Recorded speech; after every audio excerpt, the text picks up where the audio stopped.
Hi everyone, nice to be back with you again. I've just come back from teaching the PIP class with the third year internal students and I think much to their surprise, this afternoon's class was a really interesting one as we explored politics, and so I wanted to come back afterwards and share some of those things that we've been talking about with you.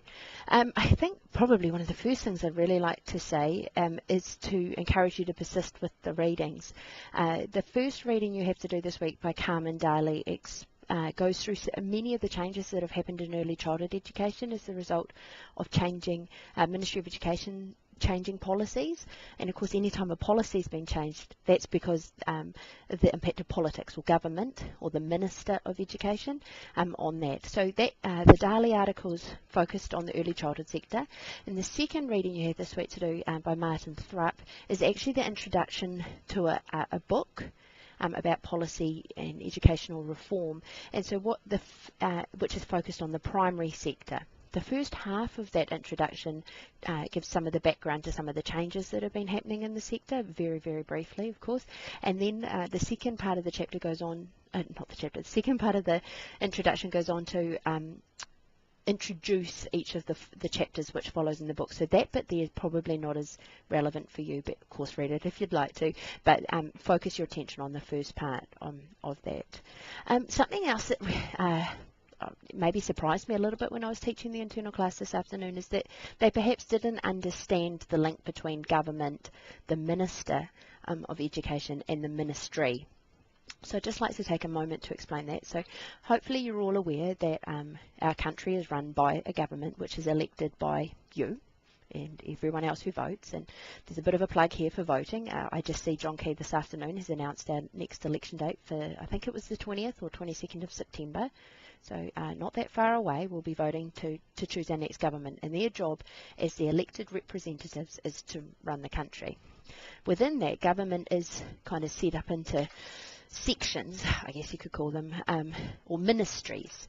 So we have the Ministry of Education, the Ministry of Health, Social Development, Police, all sorts of ministries, and at the head of each of those ministries is the Minister.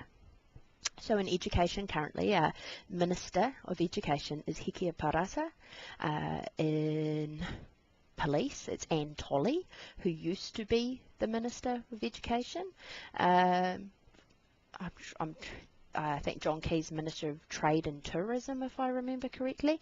So there's always a minister heads up each of those individual ministries, and sometimes they're in a couple of different ministries responsible for the portfolio of a couple of different ministries at the same time.